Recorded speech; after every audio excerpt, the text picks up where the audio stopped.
Hey, welcome. So in this video, I want to cover the SEO keys. And as you can see, I have a little key right here, just to emphasize the fact that these are actual keys.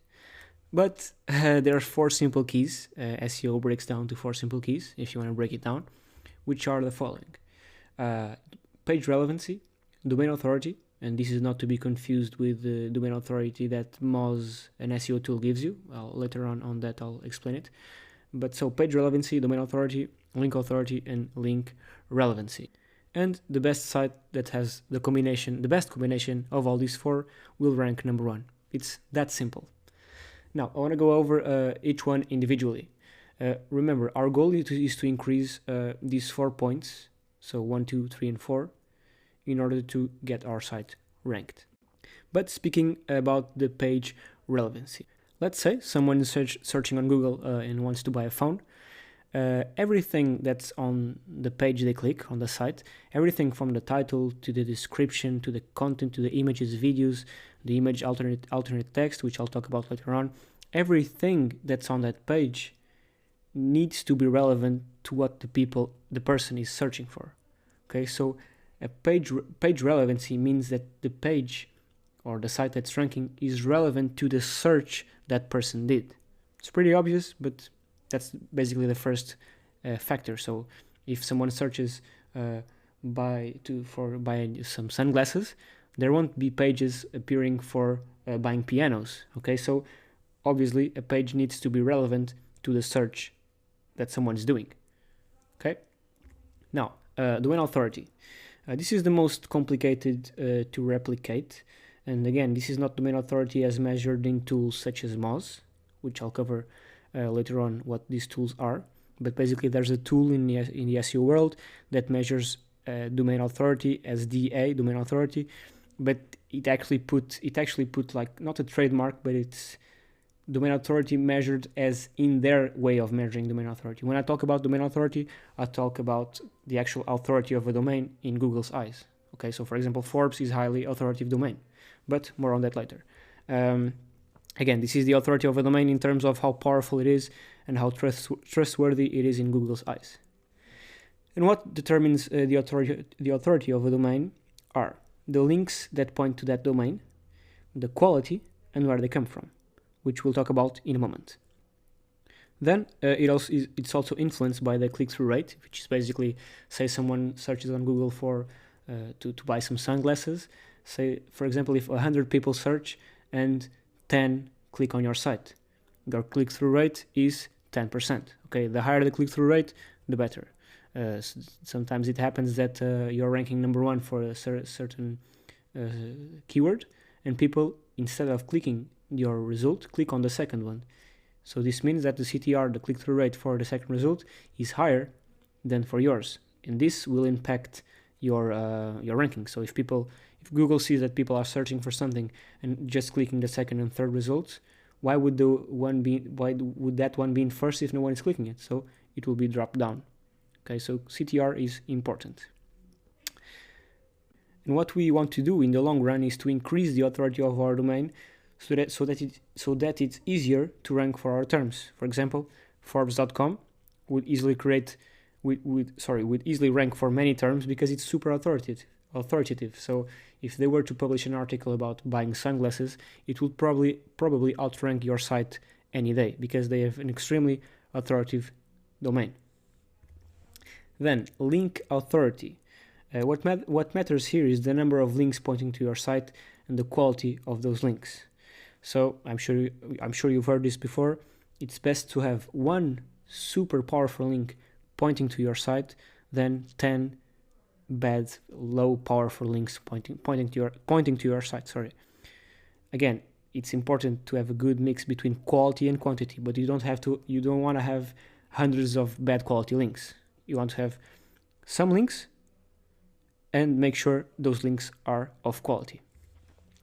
Then link relevancy, which is the last factor, the last thing that matters about links.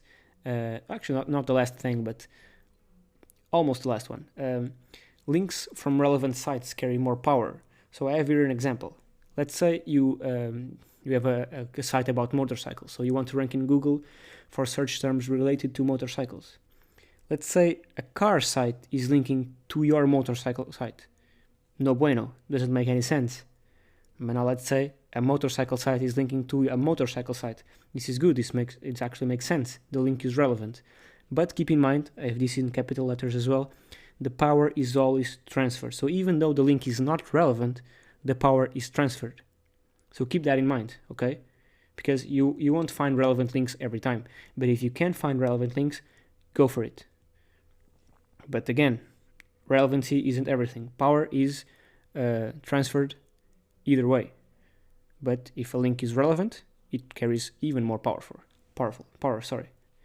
And then the anchor text, which is actually the last thing that matters about links, is where you can also add a little bit more relevancy. So let's say the anchor text. So it's the text on the link where you can click.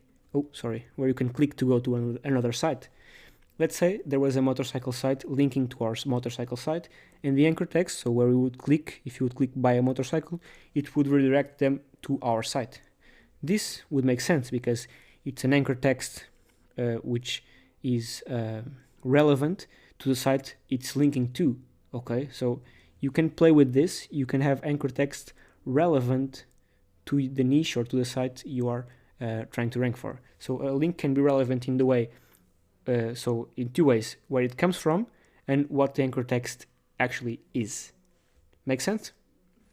And the perfect process is basically to have a relevant page, which means relevant to the search again. So if someone is searching for sunglasses, your page won't be about pianos. It would be about sunglasses.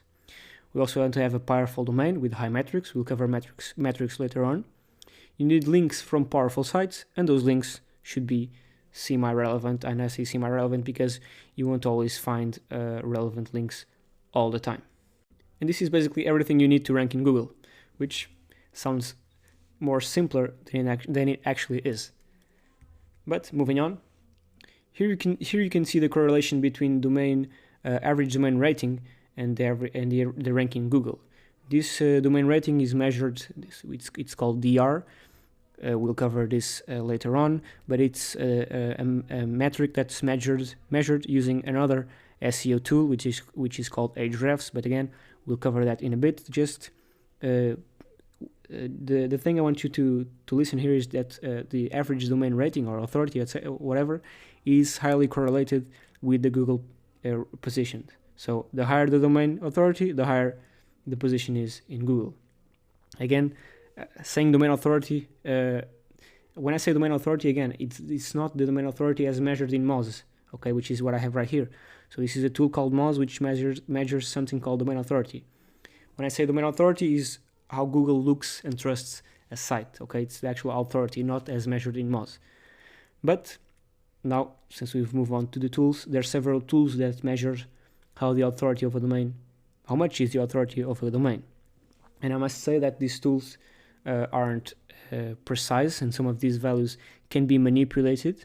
So please don't completely trust these tools.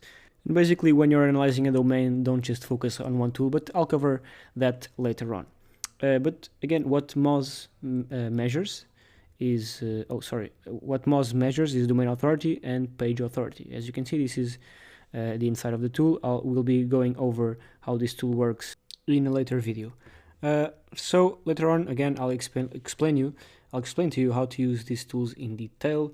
I just wanted you to be aware of these 4 principles of SEO, and that there are some tools that can help us measure domain metrics.